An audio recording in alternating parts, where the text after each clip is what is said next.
Hello and welcome. My name is Tom. This is the Enthusiasm Project, Season 11, Episode 2, and we are going to get straight to it after we talk a little bit about gear and then follow up with some responses to last week's episode. So this is going to be a very gear-centric episode, but I think that's kind of a cool thing. And if you're wondering what I'm recording on right now, I'm recording on the Rode NT-USB Plus running into the Rodecaster Duo. That's right, you heard me correctly. The NT-USB Plus running into the Rodecaster Duo, not into my computer. But how on earth am I using a USB microphone, not with a computer? And that is because, as you might know, especially if you listen to this, you probably already know about this, but Rode released a beta firmware update that enables USB mic compatibility with the Rodecaster Pro 2 and the Rodecaster Duo. And actually, that should probably, I wonder if that also works with the Streamer X. I don't know. That's a good question, but it's a pretty cool update.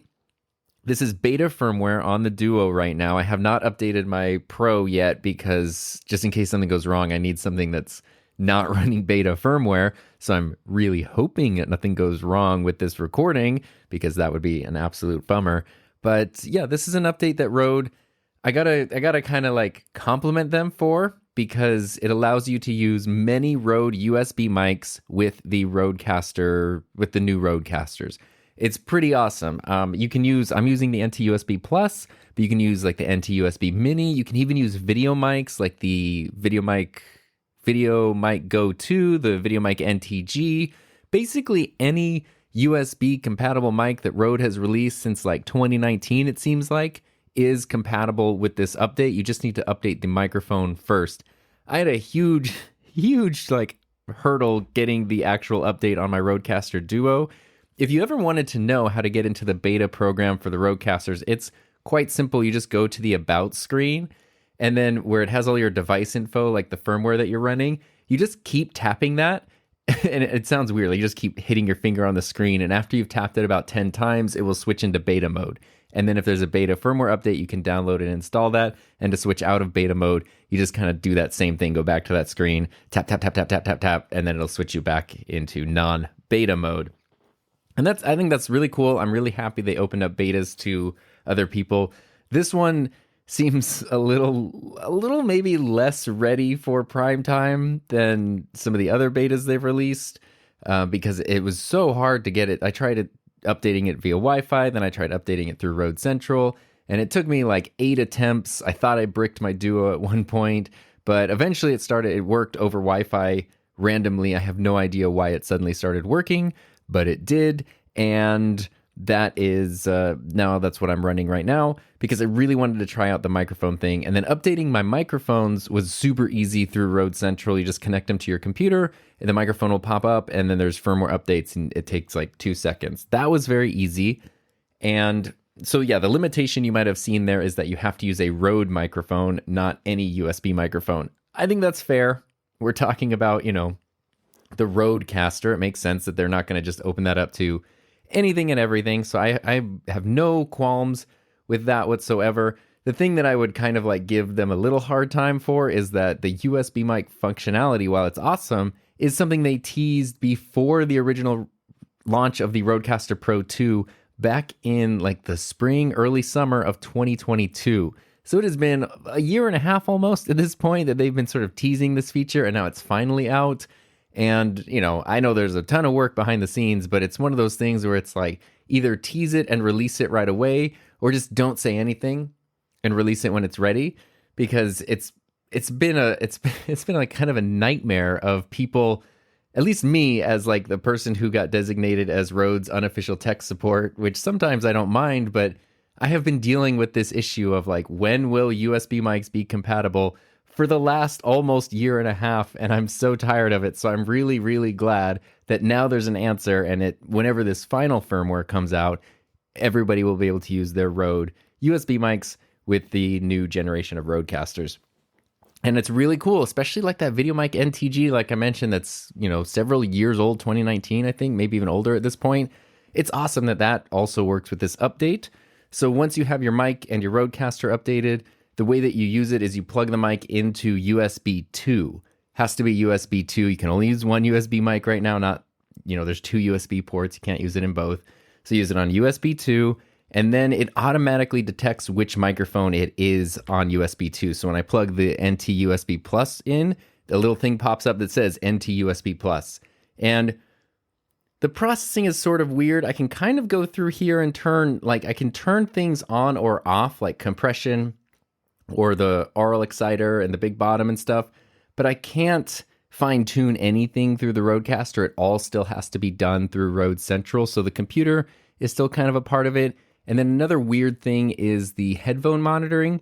You have to, if you want zero latency, you have to monitor from your microphone's headphone output, which is normally the case through USB microphones.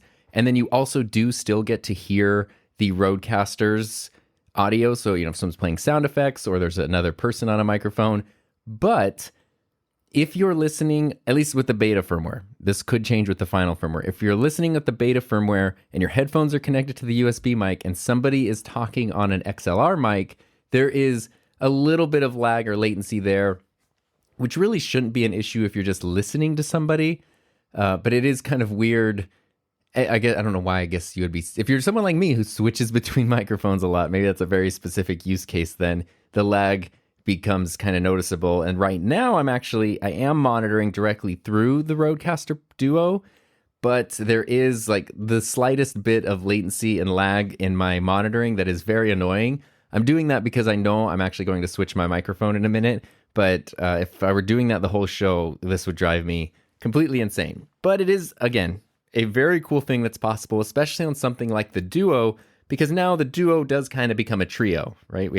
I can have two XLR microphones plus a USB microphone. So if you're that person who uses two microphones most of the time, but every once in a while you need a third one, and you don't really want to jump all the way up to the Rodecaster Pro 2, you don't want the bigger gear or to spend more money, this is a cool thing that makes the Duo even more practical. And same goes with the Rodecaster Pro 2. If you're somebody who every once in a while needs a fifth microphone, now you have an easy way to do that. It's a cool update, and I'm sure I hope the final version will be a bit more reliable than the beta is, because if it is, then that's awesome, and I would love to see it somehow eventually become possible to start EQing and dialing the sound through the Rodecaster. Because again, if the beauty of this is to be able to use a USB microphone without a computer, or without having it connected to a computer, in order to dial in the sound, you still have to be connected to a computer. So I'm on the NT USB Plus right now, and now I'm switching over to the SM7B, just the original SM7B. Nothing crazy, nothing fancy here. And the reason I did that was just not for just the headphone latency, because I could have solved that problem by just, plugging my headphones directly into the NT USB Plus. But I was hearing, I'm not used to the headphone monitoring in that microphone, I guess, because I haven't used it for a podcast in a while. I felt like I was just picking up a lot of background noise. And I did some test recordings before this, and it sounded okay. But I was just getting kind of nervous of the idea of going through an entire show and it not being, enjoyable to listen to. That would be a bad thing. So I am on the SM7B right now, not the SM7DB like I was last week, because I did return it. I sent it off. At some point, Shure should be receiving it and then hopefully refunding my credit card. I finished working on my review for it, which should be out.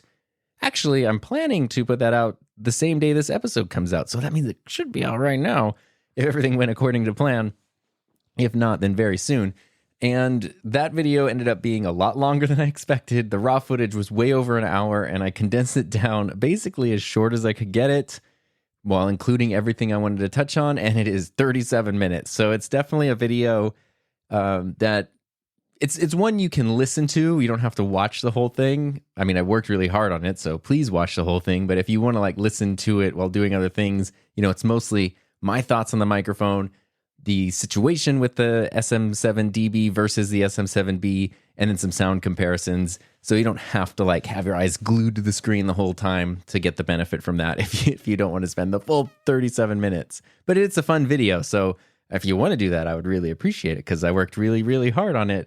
But basically, it was kind of the results that I talked about last week. If you have the Rodecaster Duo, the Rodecaster Pro 2, any mixer interface that has 70 or more decibels of clean gain, the SM7DB is not going to do anything for you. And not only that, it actually might degrade your audio quality, because from what I found, it was either as noisy as the SM7B without a booster or noisier. And so it was like I spent $500 for either no difference or a worse difference in my case. So that didn't work out the way that I wanted it to. But if you don't have a great interface, you have like something with, really quiet preamps or an old, like original Rodecaster or something, then the DB can make a huge difference. And something I do in the video, which is really cool, is I run the microphone directly into my Sony FX3, and it sounds awesome because the FX3's audio handle has phantom power. And again, I think I said this last week, you could do this with any either boosted microphone or condenser microphone, but it's pretty cool to be able to just grab, 2 microphones, run it straight into the camera, and you have this really awesome portable video podcasting setup that's ready to go anytime. And so while I was talking about that microphone and the update to the Rodecaster Duo and everything, I started thinking about all of the other, podcast mixers and interfaces, and thought it actually might be really fun to do sort of a buyer's guide for anyone who's looking to either get or upgrade or potentially upgrade to one of these mixer interface, devices.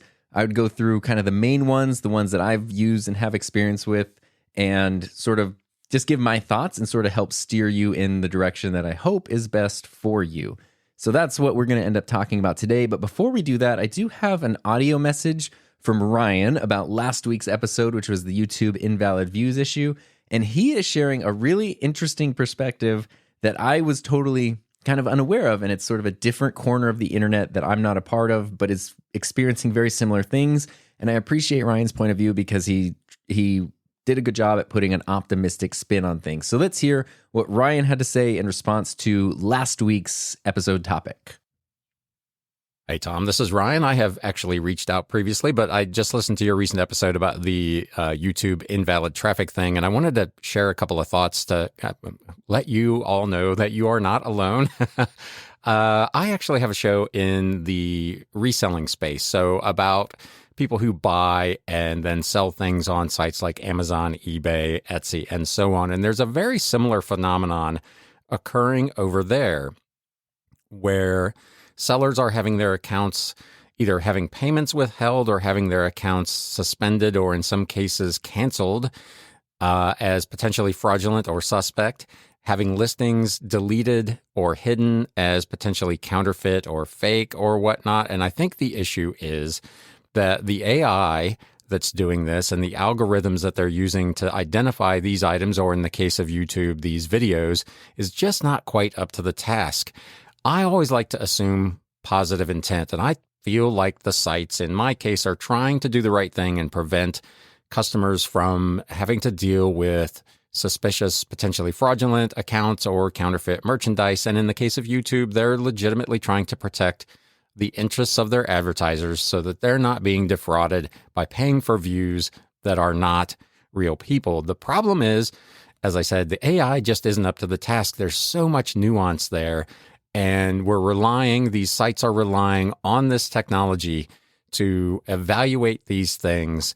And they're making mistakes. And it's almost like a self-enforcing feedback loop where they identify a particular type of listing or a particular type of video, and then they just seem to find more and more of those videos, and it just kind of spirals out of control. So I don't know what the answer is. Like when I called in about the robotic sound on the Rodecaster, I don't unfortunately have a solution, but I just wanted to let folks know that this is something that, for me at least, seems to be pervasive within the technology space.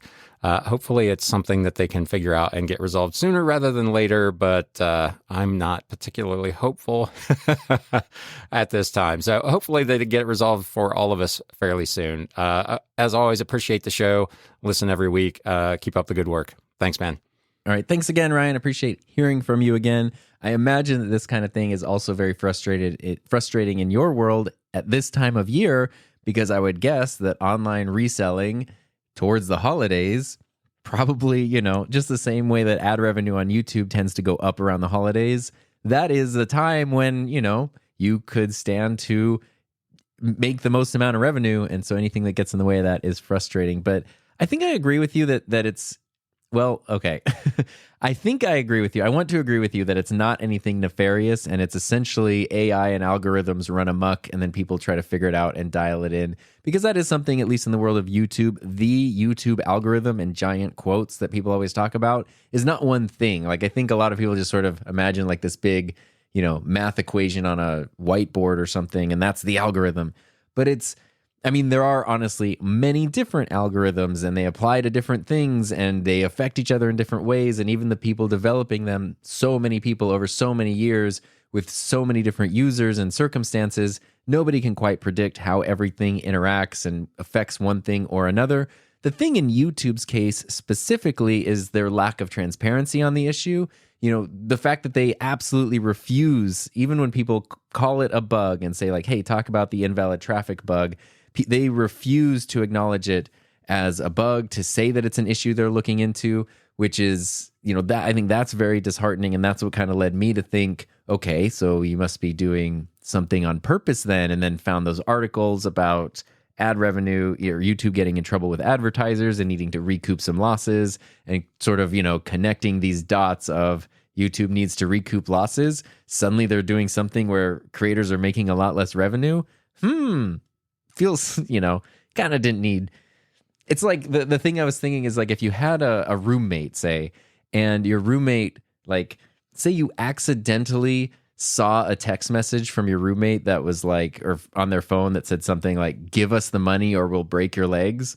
And then you suddenly noticed your roommate having a lot more money. And then you also started reading articles about a string of bank robberies locally.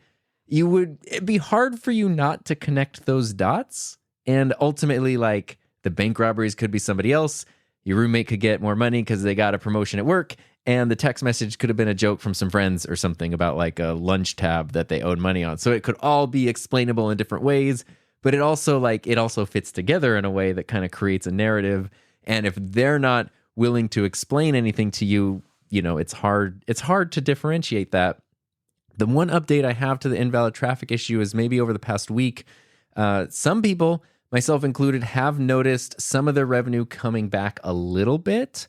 And so for me, it was, I had dropped down to like from 23-ish hundred being kind of the average down to 1,200. And now it's kind of bumped back up currently to about 1,500. So it seems like it's slowly maybe increasing like $25 to $40 a day ish. And it kind of like bounces back down and then goes back up. So I don't know if that means the issue is being resolved, but I do know lots of other people are kind of reporting the same thing. And that sort of, I think, does lend some credibility to Ryan's theory that it's, algorithms run amok, essentially, because when that, again, though, is the frustrating part, because YouTube blamed the creators, like, you guys need to stop buying views or whatever, when all these thousands of channels didn't randomly start deciding at the same time to violate the terms of service. Of course not. And all of these channels, especially in mid-August, like, people have been having this issue, but in mid-August, hundreds, if not thousands of channels got struck at like the same time, and just boom, like everything dropped. So that is really weird. And now a lot of those same hundreds or thousands of channels are starting to see an improvement at the same time, which is a good thing. But obviously that means there's some bigger like hand at work here. It's not just random. It's not the individual person's fault or anything. There's something bigger at play, and the lack of communication, as I talked about last week, is really the most frustrating part. But I definitely appreciate, knowing how things are working in other areas of the internet as well. And that was a weird pause that I just sort of had a brain fart there, because we're going to transition into the next part of this video, which is talking all about the podcast mixers and interfaces. I feel bad because in the title I said everything from Rodecasters to Clonecasters, and I know Clonecasters, I don't know if that's, did I invent that? Did I invent that term? I like that term. All the things that look like Rodecasters but aren't, even if they offer really cool functionality, and I know there's only so much variation you can put in an audio mixer, but if you take a Yamaha traditional studio mixer and you put it up against a Mackie traditional studio mixer, they they look the same. They all have faders and knobs and dials, but they also look different. Like they're different colors. There's sort of like different stuff happening in the interface. There's a lot of things like, especially to the untrained eye, if you see a Rodecaster Pro 2 and then you look at a Gigcaster or a DLZ Creator, it's hard not to think those aren't different products by the same company. So this list of podcast mixers and interfaces that I'm going over today is not everything that's available ever. There's a bunch of different ones out there, and now there's kind of more less expensive options popping up and sort of copycat things happening. And that's, there's a lot of options out there. The ones I'm talking about are maybe the most popular ones, and everything I'm talking about today is something that I either do own or have owned at some point and have used for podcasts and streams and video calls and all that. And I feel like I can speak to them, and they're really the ones I would steer people towards anyway. And that's the reason I either own or have owned them, is because they're the ones that I am most interested in, that I think represent the best values. But I'm still counting 7 to 8 different interfaces or mixers. That's a lot of things to choose from if you decide that you want one, or if you have one and you're trying to figure out if you should upgrade.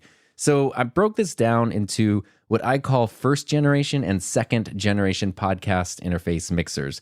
And I'm not just talking about mixers that, have faders and can go through, push audio through to a computer. I'm not just talking about simple interfaces. I'm talking about podcast interface mixer recorders where they have built-in onboard recording. They have multi-channel inputs. They can be used as interfaces, but they can also be standalone devices, that kind of thing. That's sort of the thing that I'm looking at.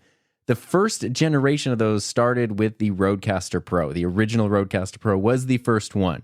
Again, there were mixers, there were interfaces, there were sound effects boards, there were EQ, machines and stuff. But that was the first thing that put them all together, specifically with a mind for podcasting and geared towards podcasting. And I think it's easy to forget that in 2018, when the original Rodecaster was released, it was released for podcasting, audio podcasting. That's it. I have a video pretty early on that is like, oh my God, it turns out you can use this as an audio source for videos. Isn't this crazy? Like, it was a crazy idea to do it that way. And it felt almost like, oh, I'm using this thing in a way it's not intended. Isn't that crazy? Then what Rode did, which is really cool and something I loved about what they really used to do especially, is they saw how their users were using the original Rodecaster and kept releasing firmware updates to address that. So it gained a lot of functionality. People realized, it's a great interface to use for videos and for streaming and for video calls. And of course, the pandemic hit and it became a really helpful thing for people working from home and, communicating virtually with coworkers, or teaching remotely like I was doing at the time, or just wanting to do streams and videos and that sort of thing. And the firmware updates that the original Rodecaster received really did turn it into an entirely different device from what it was when it was originally released. And I love that. And I think that's really cool. And that is a reason that it does not get firmware updates anymore. A lot of people, it's less now because they don't make the Rodecaster 1 anymore, so people aren't buying it as much anymore. Although there are a few available here or there online, and of course the used market is there. But people were sending me a lot of angry comments about like, oh, I guess the original people are just forgotten about. No one cares about the original Rodecaster. And that thing got at least a dozen major firmware updates. It is an entirely different device from what it was when it was first released. And literally, Rode said this, and I don't think it's just marketing. I do believe it. They maxed out the processor of what it could do. Like the internals, it can't do anymore. There was a firmware update where they had like some effects like reverb and stuff put in there, and they took it out for the final. And the reason for that is because it was not stable. It was, especially if you were applying those effects to all the channels and stuff, it was just kind of killing the Rodecaster. And so that was when they needed to create a new piece of hardware that had way more processing power. I believe the benchmark is that the Rodecaster Pro 2 and the Duo and that generation are 16 times more powerful than the original. So hopefully what they've done is built in more horsepower under the hood than they even think they would ever need, so that way it can adapt to whatever might happen. And then we get cool stuff like USB mic functionality, built-in, wireless receivers and all that sort of thing, built-in way more advanced onboard EQ and effects and routing and all the cool things that the new generation can do. But that original Rodecaster, that was the thing that sort of kicked it off. And the strange thing is there was no competition for it for like the first several years. Nothing else came out. And then eventually things started coming out. namely the Zoom PodTrack P8 and the Tascam Mixcast 4. And both of those they're great. There's nothing wrong with them, but they were confusing to me because they didn't really offer anything different than the Rodecaster. Both of them did have more built-in gain, which is nice, but it wasn't like a magical amount of gain. And the Zoom does have a couple more inputs. So if you needed 6 inputs instead of 4, that was the way to go there. But they're like the same price as the Rode. So you're not really bringing in that much more. And in some areas, the usability on both of those is nowhere near as good as the Rodecaster is. The Rodecaster is still, maybe the DLZ comes close, but the Rodecaster I think is still the best, like in terms of user interface and usability. Nothing else has gotten to that level yet. And so it was strange when these like copycat devices, these Clonecasters came out that didn't really bring much new to the table for the same price. If it was the same feature set, but for several $100s cheaper, that would have been a bit disruptive and a bit interesting. But I was always like, why would you just not get the original one? Especially because the Zoom PodTrack P8, I don't know if that might have gotten like one silly firmware update to like adjust the clock or something on it, like something really not like a bug fix. And that's it. So what it was when it's released is what it is. And that's how Zoom works. Like a Zoom product is what it is when you get it. And of course you should buy something based on what it is, not what it could be, because, same thing, Rode saying, yeah, we're going to add USB functionality to the Rodecaster Pro 2 a year and a half ago, and then taking all that time to actually do it. If you bought it for that functionality, you would be a really frustrated person for the last year and a half. But I think looking at the track record, if you buy a Rode thing, you can probably count on, well, they'll be supporting this with firmware updates. They're going to be adding stuff to it for at least a while after I get it. Whereas if you buy a Zoom thing, it's like it will, if there's something frustrating about it, it's going to be frustrating forever. They will never fix it. It's never going to be updated. And so you might be able to tell. If you have one and you love it, that's cool. I'm not a fan of the PodTrack P8 because I think it's too much money for something that is way too limited. It does have a lot of clean gain. It was the first one I used that had enough built-in gain to power an SM7B without a booster, but the gain is not particularly clean. So you might find yourself, even with the Mixcast 4 as well, even though they have enough gain to power something like an SM7B, you might still want a booster because it's not that they don't have enough gain, but the gain isn't super clean. So if you want to get a cleaner signal, a booster will help you do that. And that, that's a bit frustrating. The Mixcast, the Tascam Mixcast, was the one that I thought was closest to the Rodecaster. It has some really nice features. It has a very decent interface. They have given it a few firmware updates, and that's all really nice. The Zoom, by the way, also does only 44,000 kilohertz, so it's not really ideal for matching up with video, which is super freaking weird. But anyway, the Mixcast was a better version. It was the closest one, and I actually quite like the Mixcast. But it was only a few months after that came out that then the Rodecaster 2 came out. And so that's my sort of recommendation with the first generation devices. Things like the Rodecaster 1, Zoom P8, Mixcast 4. Don't buy any of them because all of the second gen devices from Rode and other manufacturers are way better, way more feature rich, way higher quality, way more capable. Don't buy the first gen devices unless you find a crazy good deal. You get a brand new Rodecaster 1 for $250 or something. That's an awesome deal. Go for it. And another thing too, because all of the newer generation devices, all of them from all the companies have enough gain to run microphones without boosters, that is a potentially huge cost savings. If you buy an original Rodecaster, say you find one on sale for $250, like, I don't know, just a clearance blowout or something, and then you buy a Clark Technic CT1 booster for like $40, now you have a very capable setup for $300-ish, under $300 in that case, in that hypothetical situation. But if you wanted a higher quality booster like a Fethead or a Cloudlifter, those are about $100 each. And if you're not just a solo podcaster, a solo streamer, you have four people on your show, then each person needs a booster, and now you're spending, $200 to $400 additionally on just boosters, plus the cables you need for those, plus just the frustration of, having to work with boosters and install them. It's not that they're difficult, but if you don't have to, it's really nice. And that, it's a perk of we talked about last week with the SM7DB. It's not that you can't just add a booster to this microphone, the SM7B, but it's really nice having it built into that one for those situations when you needed a booster. But what's the nicest is to just use an interface where you never have to worry about it. And that is all of the second generation interfaces. So I wouldn't recommend any of those first gen ones unless the price is just way too good to pass up and the price is just way too good. Possibly one exception that I haven't mentioned yet, and I don't really know if it counts, but we'll say that maybe it does, is the Zoom P4. Because the P4 is believe it or not, it's a 4 XLR input mixer. There's field recorders like that have been around for a very long time, but it is geared towards podcasting. It does have the same amount of gain as the P8, which, like I just said, is not great.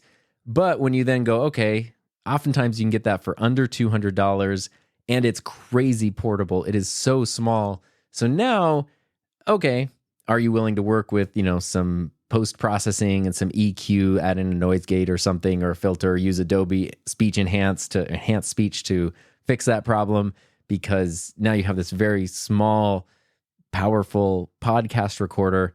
That is pretty cool. And the price makes up for all of the deficiencies that it has, because I think it's a really good value for the price that it is. And it does something unique. There's nothing else, especially for podcasting specifically, that is that small and compact and portable and that does that much. Even still has little sound pads and everything. So the P4 is really the only one I would consider if you need the most portable setup ever. Although even that, considering the Rodecaster Duo exists, if you only need 2 inputs, even that gets a little questionable now. But otherwise, I would ignore all the first-gen devices. And that brings us to the second-gen devices. There's 4 of them that I'm going to be talking about today. The Rodecaster Pro 2, the Rodecaster Duo, the Boss Gigcaster, and the Mackie DLZ Creator. So we're just going to go through that list right there. There's a few similarities between all of these devices, the biggest one being what I just mentioned. All of them have the ability to run basically any microphone without a booster. So the Boss has 70 decibels of gain, the Rodecasters have 76 decibels of gain, and the DLZ Creator has 80. And they're all very clean preamps. I think the Rode is the cleanest. So that is a huge benefit with any of them, is not needing a booster no matter what microphone that you're using. They all have pretty decent onboard processing and effects processing in different ways, and they're all pretty capable. And something to keep in mind now is we're starting to split hairs a little bit, and any of these devices, I would say even the first gen ones, if you get those and you just spend the time to really learn it, like pretend there are no other options out there in the world and you can't just solve your problem by buying something else, but you have to sit there and make this one thing work for you, you can become a master at any of these. And if you've ever seen somebody who, whether it's an instrument or a camera or a piece of equipment or whatever, somebody who's just so familiar with something and has that muscle memory for the tool that they use, that is really what helps you get the most out of it, not just constantly buying and upgrading to the next newest, shiniest thing. But there are quite a few differences between these second generation interface mixer recorder things, and it's pretty important to know the difference. So the Rodecaster Pro 2 and the Rodecaster Duo, they're the most similar, obviously, the Rodecasters. Internally, they are exactly the same, which I've talked about before. And, just to reiterate that, the internal capabilities of the Duo, which is $499, are exactly the same as the Rodecaster Pro, which is $699. The processing, all the effects, even the number of USB input outputs, all of that is exactly the same. The only difference is that it only has 2 XLR inputs instead of 4. And it has 6 physical sound pads instead of 8. Although you still have all the banks, so you can still load more than 6 sounds into it, just like you can on the big Rodecaster. And, it's smaller and more compact. That's really, really the only difference for the most part. I gotta say, the form factor of the Duo is so good. The tiny little compact form factor, like using it right now, I've been using my regular Rodecaster a lot lately for projects and stuff. So especially because this has beta on it, I haven't been using it for any like actual stuff other than this podcast right now. The form factor of the Duo is so good. It's so small. It's like it is the most fun mixer interface recorder to use for sure. The throw of the faders is smaller. You can't physically move the fader as much as you can on the big Rodecaster because it's smaller. But Rode did a really good job of still allowing you to have a lot of fine tuning input over that. The only thing I don't like about the small size is that they got rid of the physical record button, which, as I've used the Duo more and more over the past few months, has become really annoying. The record button is on the touch screen, so you have to touch to stop recording, press and hold to pause, and touch again to start and stop recording.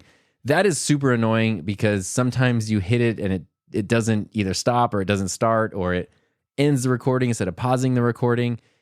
It's very frustrating compared to just having a physical button. And I know that they need to move things around and shift things around, but I think what they should do, which I mentioned in my review, is allow you the ability to assign the physical recording to one of the smart pads.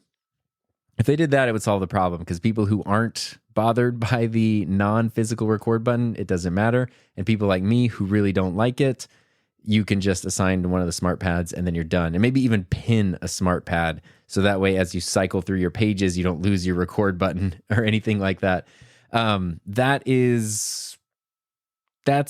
Otherwise they're basically the same other than the size. And the strengths with the Rodecasters are that they have the best overall user experience. They are the most polished. They are the easiest to work with. They are like the snappiest interface. You do have all of the, the apps and Rode Central and stuff that goes with them.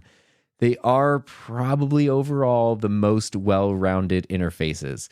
And, I kind of say that with a little bit of an asterisk that I'll get to in a second, but they are the ones that I would kind of start looking at first. I think the Duo that I'm using right now, unless you know for a fact you need more than 2, or I guess now 3 microphones, if you don't mind using a USB as a third, if you know that that's what you're sticking with, I think the Duo is the place to start. It's just the most approachable, the most practical, the most capable, and the best overall value.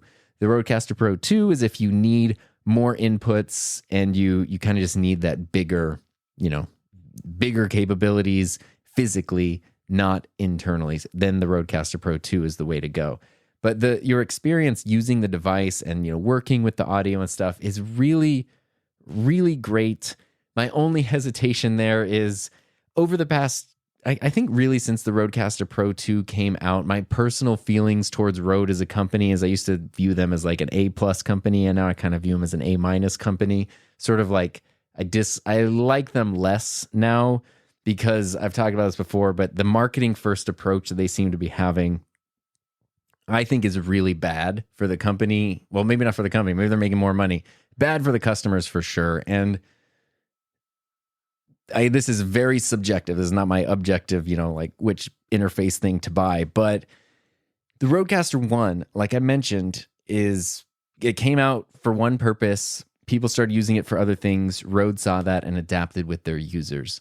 The Rodecaster Pro 2 and the Duo, I feel like Rode is forcing that to happen. They want to capture that magic again, but instead of letting it happen organically with the users, they're kind of like, they're sort of artificially creating it. And but with things like putting in the wireless mic receiver, but not activating it for a year, promising USB mic functionality, but not implementing it for a year and a half. Like, it seems like there's sort of small incremental firmware updates, and then they have sort of these milestone updates planned out in advance that they're just sort of hitting to bring back interest into these devices as time goes on. I get that. That's a good thing for the company. That's not a good thing for the creators. And the thing that, and it kind of goes back to that same transparency, like the same thing with YouTube, where now I'm not trusting them as much to know that I'm getting the best possible version of something at any given time, because I can't help wonder, like, what do you have hidden up your sleeve that I should know about before making a decision on what to spend my money on or what to base a workflow around. And the Streamer X is a good example, with the fact that still nowhere do they mention it needs 30 frames per second and does not like 24 frames per second. That's a really big deal. It would be totally okay to be upfront about that limitation. I imagine it's probably possible to do a firmware update to make it more compatible with more frame rates, but they don't mention it anywhere. It's just the best streaming device ever, and it has caused me a whole bunch of problems because that is not clear. That's not made clear anywhere because the marketing hype is just, it's the best, it's revolutionary, it's game-changing, it's like, calm down. You can see it in the marketing materials as well. Like I just had to buy a second Interview Go the other day, which is it's like the stick that you can put one of the Rode wireless things on, and then it becomes like a handheld microphone. When I first bought that, I talked to someone from Rode, and they were like, "Oh yeah, we saw that everyone was using the wireless Go, the original one. They were like clipping it to spatulas and spoons and stuff to use as a microphone." And we thought, okay, we'd maybe make a more polished, professional version of that. I love the Interview Go. I know it's a $30 plastic stick.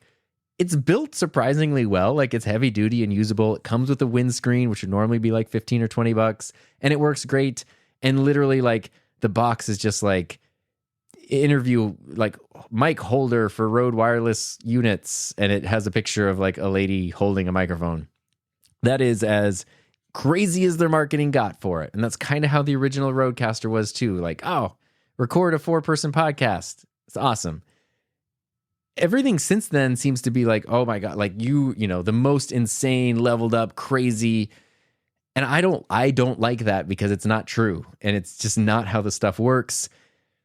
And so that's why I don't feel like I have the same trust towards Rode as I once did. Although, credit where credit is due, their customer support is still very good. Their warranty is really good. So if you buy something and it doesn't work, they will take care of you. That is a really important thing to me. But you know, I know I'm using a beta firmware, but weird little bugs and things popping up, and just like, it's almost like a sloppiness or a disorganization that didn't used to be there seems to be a bit more common now.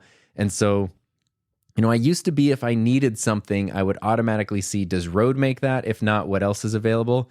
And now I kind of just see what all that there is, and if the thing I need happens to be a Rode thing, cool. If not, cool. Like, I don't care. I have no particular preference. And that's, you know, that's unfortunate. I wish that weren't the case, but that is kind of my negative thing towards the Rodecasters, because the area that they are super weak is anything music related. If you want to connect an instrument to them, even though they have line level inputs now, which is cool, and they have the 1/4-inch jacks, which is cool, that's it.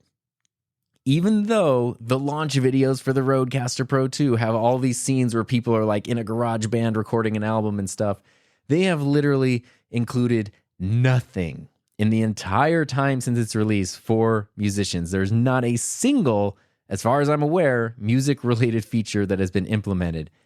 And maybe that's something, in another 3 months, there's going to be the music update that like is probably a bunch of stuff they could have implemented a long time ago, but saved it to like create more interest in the device as it was not as new anymore.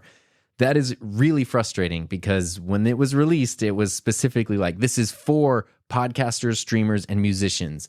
Those 3 groups that were trying to use the Rodecaster 1, but it wasn't really geared towards all of them at once.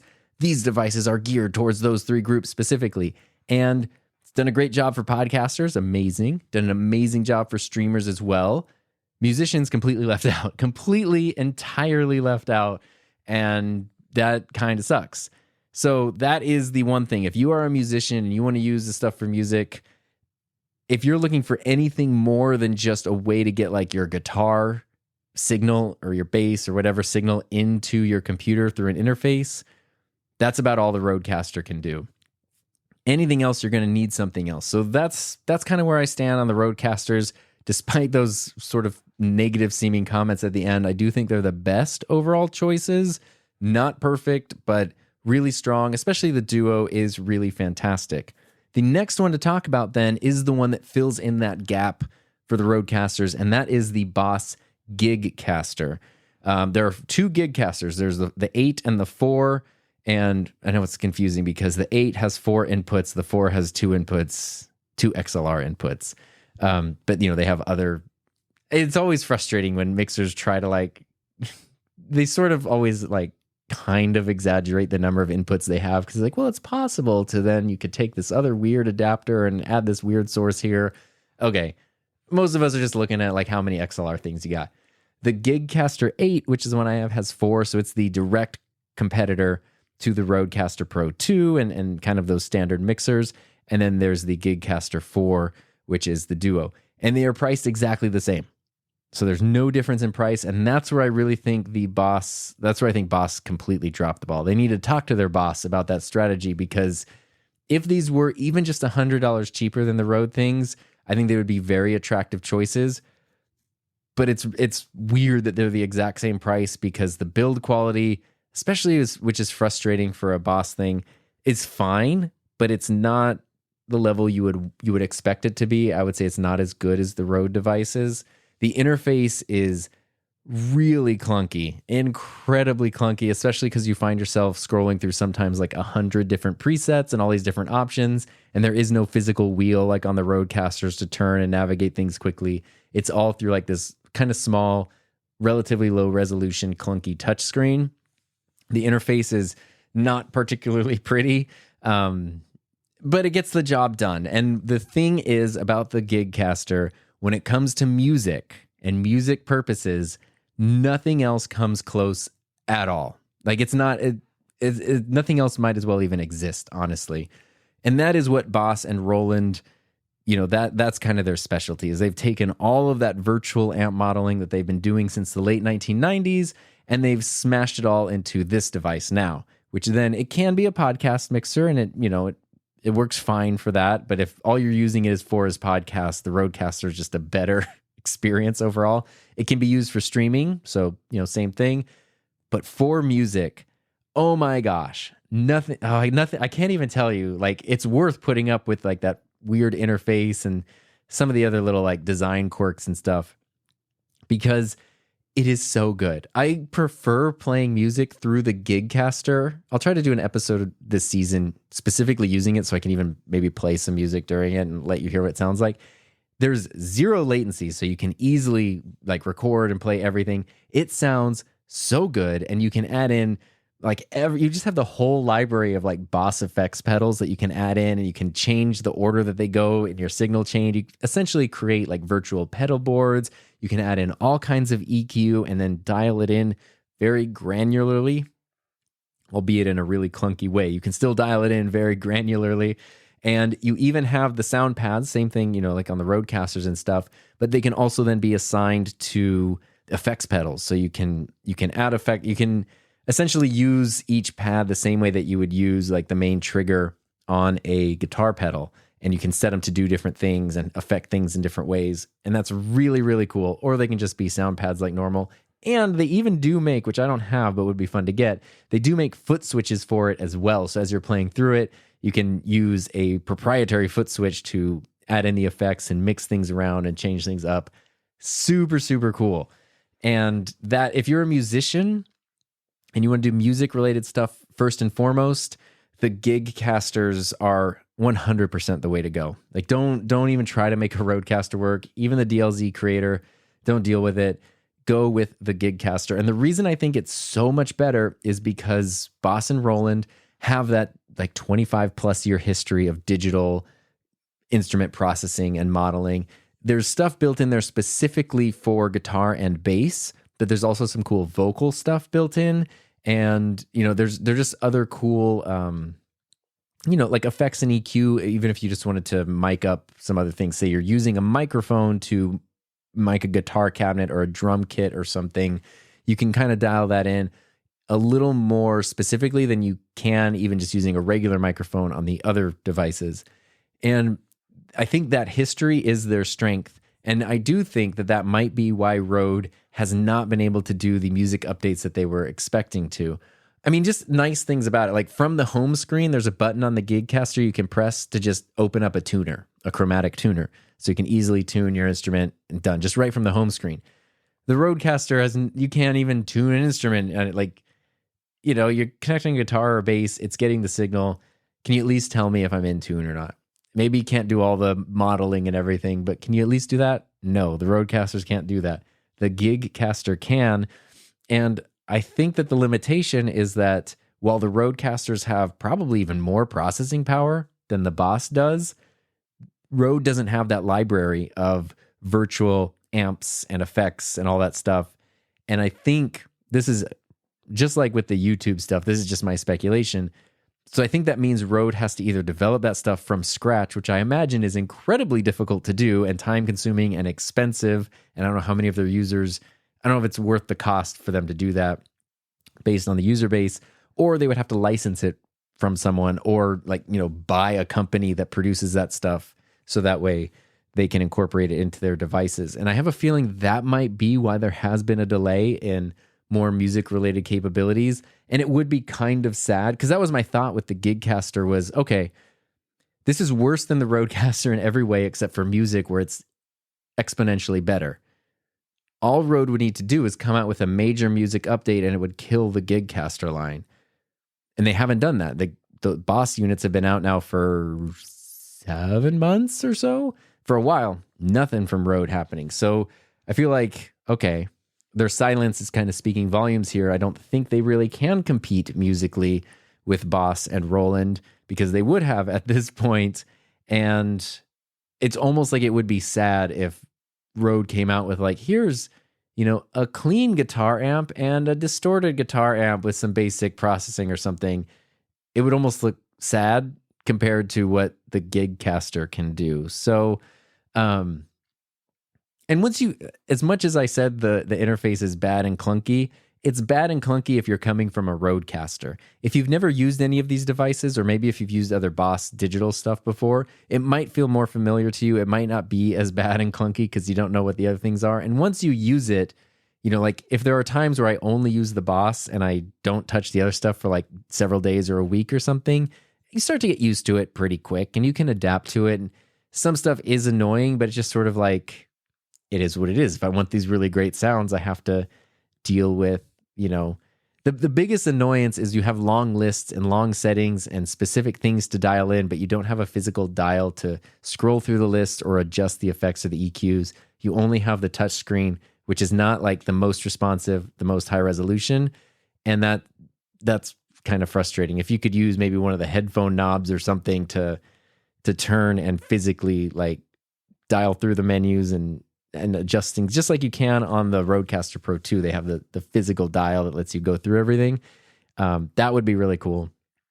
But they don't have that yet. That could be a firmware update. They have had 1 or 2 firmware updates, which is really cool. So long story, super long.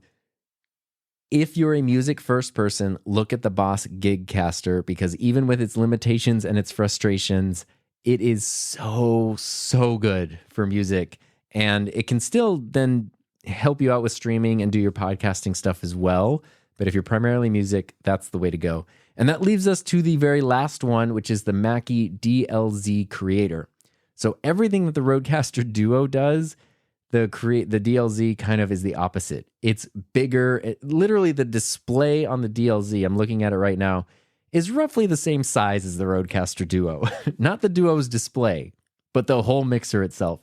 Its display is basically like an iPad, and then it's a much bigger mixer and interface, which it needs to be to do everything that it intends to do, but that's something to be aware of, because that's also, I think, its biggest drawback is its size, especially because the Rodecasters can be put on articulating arms because they have VESA mounts on the back. That's a really cool way to keep your setup nice and clean and clutter-free. The Boss mixers don't have that option, but they are smaller and more compact. Even the Gigcaster 8, the bigger Boss mixer, is only a little bit bigger than the Rodecaster Duo. It's just a little bit taller. It's smaller than the Rodecaster Pro 2, so they don't take up a lot of space. The Mackie DLZ Creator takes up a ton of space and has no way to be mounted on an arm or anything unless you've rigged something up like custom. So it's going to be a centerpiece of your desk setup once you get it. So that's something that is important to keep in mind. Once you dive into it, though, and I'm planning to use it on next week's episode. I've used it before, but they've done a couple updates on it, and I'm planning to use it for next week's episode because I think it's starting to... It's been great from the beginning. The thing with the DLZ Creator is it is really geared towards people, I think, who have a professional audio background. And so it kind of expects you to approach it that way versus somebody who's just kind of diving in fresh. And honestly, like the learning curve for me has been really steep with it. For other people with those longtime pro backgrounds, I don't think it would be as steep. But that has been kind of the reason I don't use it as much as I would like to, is just because I get frustrated with it, because it's easier for me to get better results from the Rodecasters than it is from the DLZ creator. But I know that's on the user, not on the device itself. But again, if, you know, as the user, I'm going to go towards the thing that lets me do what I need to do most, like with the easiest workflow. The DLZ creator does have this kind of cool thing where you can set it to easy, I don't know if it's medium, advanced, or pro modes. I think it's easy, advanced, or pro.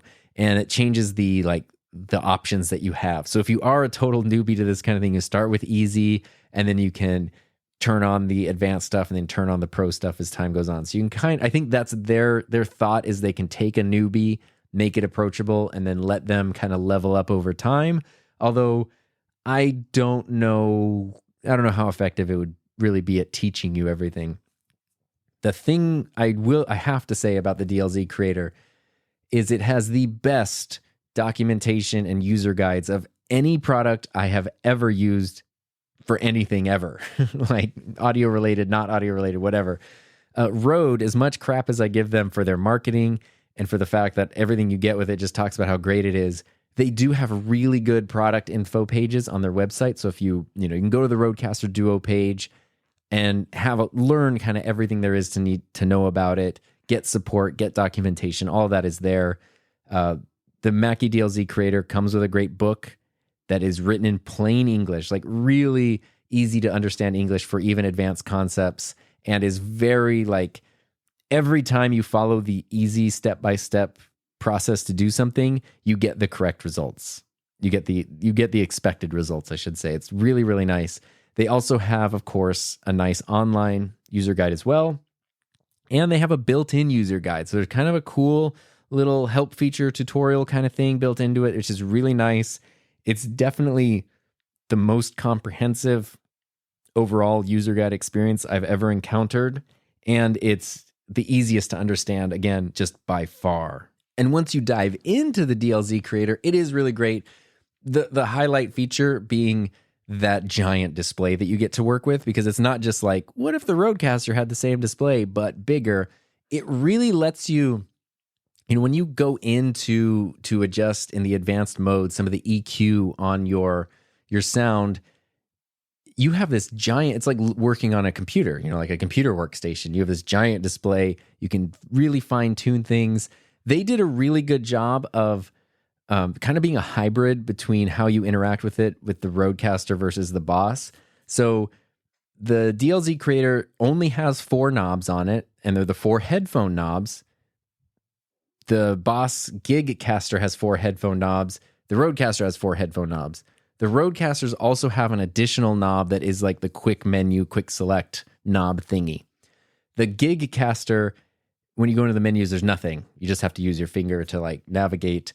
The DLZ creator, while it doesn't have a dedicated separate knob to interact with stuff, once you go into the menus, each of the headphone knobs automatically switches over to be sort of contextual based on whatever you're using. So it will say next to that knob what thing it is adjusting and what it's affecting, and they just change every time you go to a different screen, every time you go to a different display. And once you get used to that workflow, being able to navigate and dial things in, instead of having just one dial like the Rodecaster has, now you have 4, and it feels really fast and like really effective, super efficient. It makes everything in the device feel very accessible, which is super cool.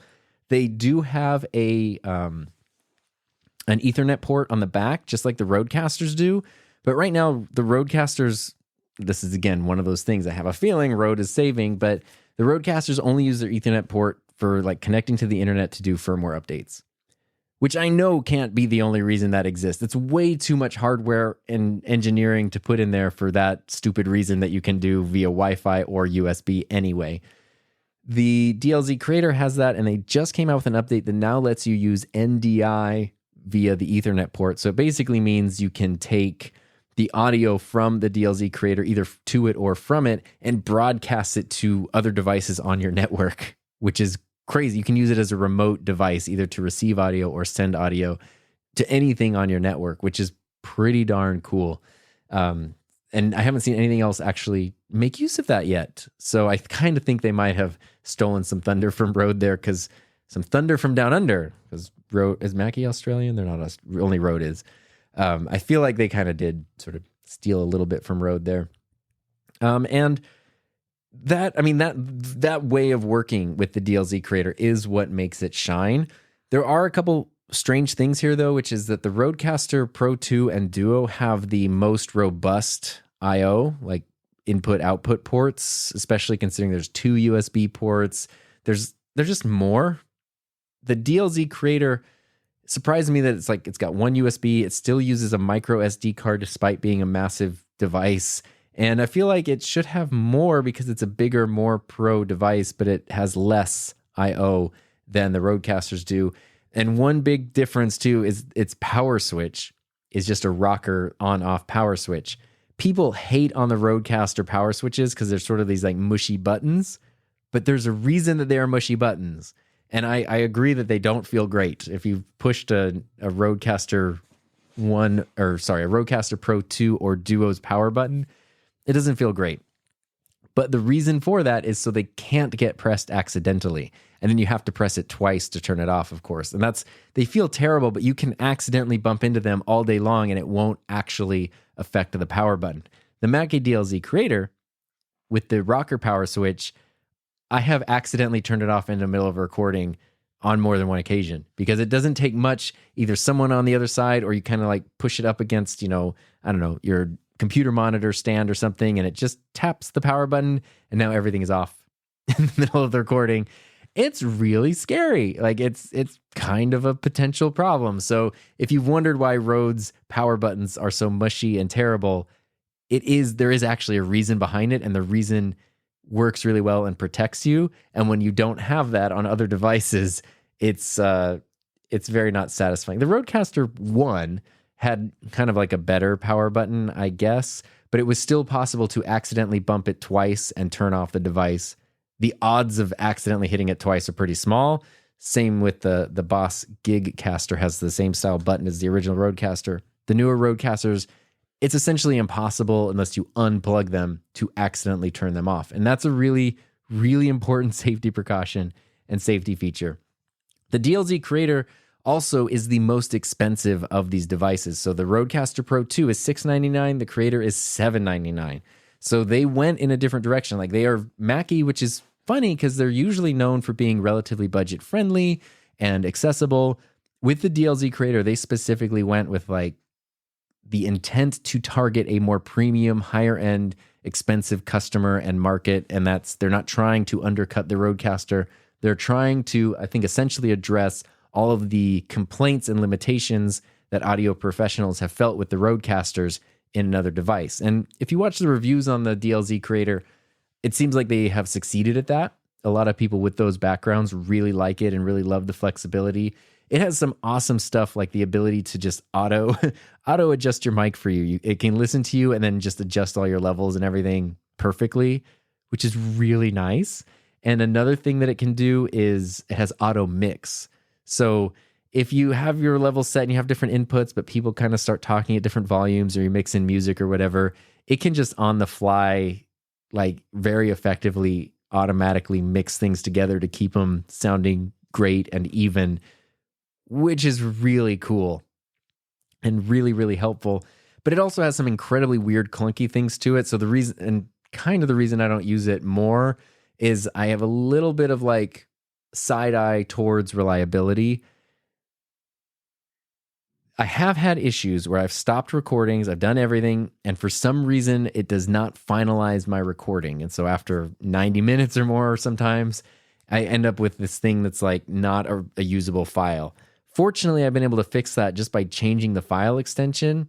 But until I figured that out the first time, it's really weird. And sometimes it does finalize the file and sometimes it doesn't. And you kind of never know what it's going to be. So that's weird. I did just install the most recent firmware update yesterday, though, so maybe they have addressed that. I'll know next week when I record a podcast episode with it. The other thing is like navigating through the memory card and stuff and into your files and your recordings is really clunky. for a device that's otherwise really slick, it's like you have to tap on it. You tap on the thing that you want. You have to use the touch screen and your fingers. But then there's this weird little like finger click icon, and you tap on what you want, and then you have to reach over and tap that icon to actually click on the thing that you want. It's hard to explain. It's not intuitive, and it's very clunky, and it's not the best way to navigate stuff. And the same thing is true, like you have to have your sound effects and things for the sound pads loaded onto your SD card or to a connected drive. And accessing those, you kind of go through there. The Rodecasters, you can just do it all through your computer, or even just, you can load them onto the device itself. And even if you remove your memory card, everything's still there. And I like that a lot more. And the weirdest thing with the DLZ creator, maybe if you're an audio pro, this isn't weird, but you have to assign a channel to listen to playback, which is like very confusing, because you go to your files and you press play and you don't hear anything. And even if you bump up all of the faders, you don't hear anything until you go into this other menu setting and then assign playback audio to one of the specific channels. And I think there's only 1 or 2 channels you can assign it to. It's weird. Everything else, you just click on your file, press play, and then you listen to it in your headphones and you hear what you recorded. This, you have to do that. And it is very annoying because it makes it harder to be clear listening back to your audio what your levels actually were, because you're now moving a fader up and down and your headphone output to listen to the audio. So it's like making sure your levels sound the way you want them to. It feels like it's hard to get an accurate representation. So I just end up putting the fader up to unity and then adjusting the headphones. That seems to work. But why do I need to involve a fader to listen to playback? I don't know. There has to be a reason. I hate it. It's awful and it's confusing, and setting it up took me way longer than I would like to admit, and was enough to make me frustrated where I didn't use it for like a month afterwards, because I was like, this is stupid. Like I'm not dealing with this much work just to play back an audio file, especially when I can go to the Rodecaster, just tap on the audio file and it plays right away. Come on. Anyway, besides that, the DLZ creator is really nice. I think that it kind of does that thing where a lot of people see it, they're looking at the Duo and then maybe they're like, should I get the Rodecaster Pro 2? Should I get the bigger thing, the Pro thing? Should I get that? And then they see the DLZ creator and they see a lot of the glowing reviews for it and they think, you know what? I think I'm going to dive in and get the biggest, bestest, most proest audio interface mixer thing that there is. And I think that it is a very niche product that most people should not get. If you want to get it and you know that you need it or you would like it, I think you'll be very, very happy with it, because it does a lot of cool stuff, and it does stuff in other ways that other things don't do. And it's very impressive that it's like their first one of these devices. Mackie's obviously been around for a long time, but this is their first podcast interface mixer. And it overall does work really well. The interface is fantastic. The user guide's fantastic. It doesn't feel like a 1.0 device when you use it. And that's really, really impressive. So I'm excited to see where they kind of take that from here. But I also think it's way more than most people need. And that's why I would encourage most people not even to look at the Rodecaster Pro 2, but to look at the Rodecaster Duo as a starting point, assess your needs, and then, if you need music, go towards the Boss stuff. If you need more, look at the Rodecaster Pro. If you want to move away from Rode, or you need even more like audio, finesse, you want to even dive further into like each little like fine point of your audio, then the DLZ creator is the way to go. So that's my feelings, and those are my recommendations on podcast mixers and interfaces as of now. Obviously things change and new stuff gets announced and updated all the time, but I haven't made videos on the Gigcaster or the DLZ creator yet because I haven't really figured out how to approach them in a way that I want. So they're just sort of here, and I'm just sort of using them and sitting with them and trying to figure them out. But they're great, and there's a lot of cool stuff, and it's really cool to see all of these tools here. So if you have any questions about those or thoughts about those, definitely send them in. You can always, again, go to himynameistom.com, scroll down and submit a voice recording.